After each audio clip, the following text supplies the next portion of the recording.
Stop. Before you invest that 1 lakh rupees sitting in your account, the mutual fund industry spend thousands of crore every year on marketing, but very little time on teaching investor how allocation and the behavior really work. At 9 a.m. on January 19th, 2026, I documented exactly how I would allocate 1 lakh rupees. The actual blueprint that increased my portfolio while 90% of the retail FNO traders lost money last year. Here is what they are hiding. There are 4 allocation zones. Most financial advisors only tell you about 2 or 3. Most traditional portfolio advice ignores behavior, costs and timing, which quietly hurts your return. That 60-40 debt ratio split created by Western fund managers in 1952. Regulations and market structure has evolved in recent times. So the cookie cutter rules doesn't fit everyone, but nobody updated the textbooks because fees and churn can quietly eat returns, especially in a high cost product. I am about to reveal the exact rupee by rupee breakdown. But first, let's understand this.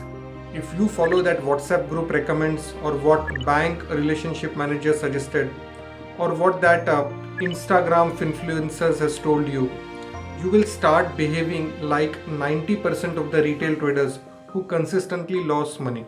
The 10% who win, they just use this 4-zone breach protocol. The mutual fund industry in India is worth 80 lakh crore.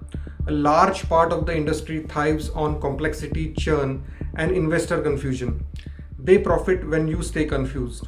They profit when you buy their high expense ratio fund. They profit when you panic sell during the crashes. Here is what happened in March 2024. Market corrected. In sharp downwards, retail often sells while institutions add. Same crash, but the actions are totally opposite. Why? Because institutions use the 4-zone protocol. Retail investors use the advice sold to them. Now zone number 1. It is 42,000, not 40, like they tell you. This is critical. Most advisors say put 40% in the index fund, but they never tell you which index fund. Here is the truth they are hiding. There are many index choices. Some investors accidentally buy products that don't match their goal, but the brokers push the wrong one to get the higher commission. My exact allocation for 42,000, 26,000 in Nifty 50 index, 11,000 in the next 50, not the midcap 150. I'll explain why in step 3. 5,000 in something I will reveal later. Now, why 26,000 and not 25,000? Over time, some low-cost Nifty 50 funds have reduced the expense ratio, which quietly improves the long-term return. They don't teach you this math because they don't want you doing it. The lump sum versus SIP. Now, every guru says SIP is better. But here is what data shows. Between January 2029 and December 2025, lump sum investing in Nifty 50 outperformed the SIP. Therefore, I'd invest 20,000 fully, but only on a specific day. Market follow a pattern each and every month. Avoid investing in a highly charged market. Follow a rule that you can repeat. Apps to use. You can use apps like Zerodha and Grow. Check the fine print on the scheme document.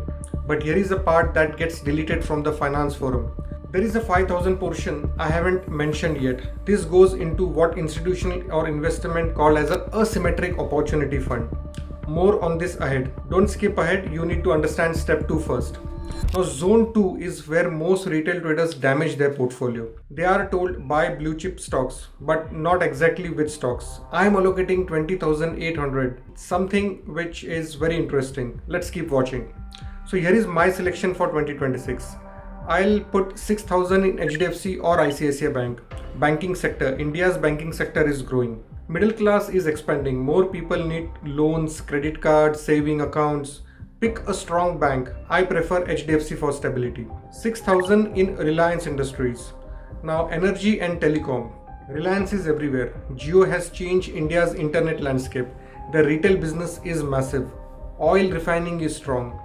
Diversified company with multiple revenue streams. 5,000 in TCS or Infosys. Indian IT sector serve global client. As AI and technology grows, demand for IT services increases. TCS is more stable, Infosys is slightly more aggressive. 5,000 in Asian Paints or Berger Paints. Consumer goods. India is building. People are renovating their home. Paint companies profit when the real estate grows. Asian Paint has a strong brand loyalty. 4,000 in ITC, FMCG and hospitality. ITC has multiple businesses. Cigarettes, which has a stable cash flow. Hotels, FMCG products. They pay also good dividend, around 4 to 5% dividend annually. 4,000 in Bajaj Finance, NBFC sector. Bajaj Finance provide the consumer loans, personal loans, business loans. Growing middle class means more credit demand. They have a good track record. Notice the pattern. Different sectors, not all in tech, not all in banking. If one sector struggles, the other balances out. The 1,500 I remove from this zone.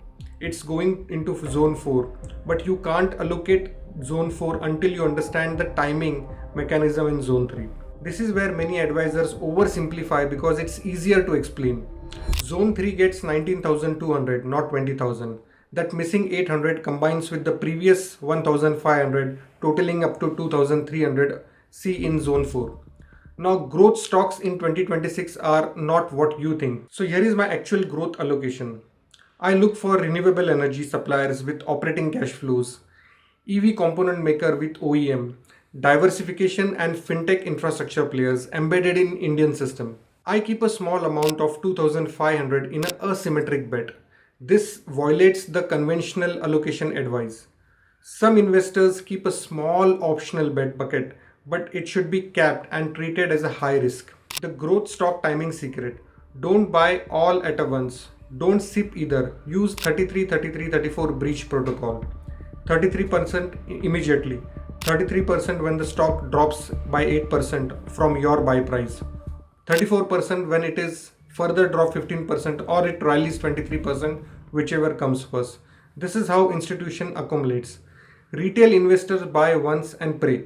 Remember that 2,300 I kept talking from other zones. Here is where it goes. The crash ammunition fund plus another 10,000 from the original 1 lakh rupees. Zone 4. Now 12,300, not 10,000 like the basic advice is. But here is what they don't tell you about emergency fund. It's not only for emergencies, it's also for opportunity strikes. The real reason institutional investors win. March and September 2024, market corrected. Retail investors panic sold. Institution deployed their cash reserve at a deep discount. Every single market crash creates millionaires, but only for those who are cash ready. Now where to park this 12,300? Not in savings account. 5% return is eaten via inflation. Not in liquid stocks. They have 3 to 7 days redemption during crashes. Use ultra short duration funds with instant redemption subject to the fund rules. Now the returns are approximately 6 to 7% annually. The redemption is instant and most of them apply a zero exit load. So when Nifty falls 10% from a recent day high, deploy 4,100. When it falls 15%, deploy another 4,100. And when it falls more than that, deploy the rest amount. Now this 12,300 has historically generated better returns during the crash recoveries, better than your growth stocks. Now the 3 mistakes that turn 1 lakh into 27,000 for Indian investors in 2025. Killer number 1, the panic sell trigger. Market crash multiple times between 2020 and 2025. Every single time the retail investor sold at the bottom. Killer number 2, the WhatsApp University Gyan. Your colleague who made 47,000 in 3 months, he won't tell you about the 2.3 lakh he lost the previous year. Stock tips in WhatsApp group have 91% failure rate, but people remember that 9% that work. Killer number 3, the set and forget myth. Finance guru says invest and forget for 10 years. That's advice from 1990s. Market have moved on. Today, market moves 2 to 3% in every single day. You need quarterly rebalancing, not to panic trade, but to remain in your zone percentage. So for example, your 28,500 in blue chip stocks grows to 34,000. Your 19,200 drops to 16,000. Your portfolio is now unbalanced. Rebalance by selling 3,000 from the blue chip stocks, buying 3,000 more growth stocks. This simple act increases returns drastically. Let me give you the exact breakdown one final time. Zone 1 in index fund 42,000. Zone 2 in blue chip stocks 28,500. Zone 3 in growth stocks 19,200. Zone 4 in ultra duration fund 12,300. What they don't want you knowing. This allocation method appears rarely in financial advisor courses. Most advisor courses focus on product selection, not behavior allocation framework. Now your next step. Don't invest 1 lakh tomorrow. Start with 10,000. Test this system. Track it for 90 days. If it works, scale to the full amount. This is not a financial advice. This is an allocation framework that you can test and adopt. Screenshot this breakdown. Subscribe for the more zone by zone deep dives. I am releasing the specific stock names and the ticker symbols for the member only post. Your 1 lakh is either growing or dying. There is no middle ground in 2026 market.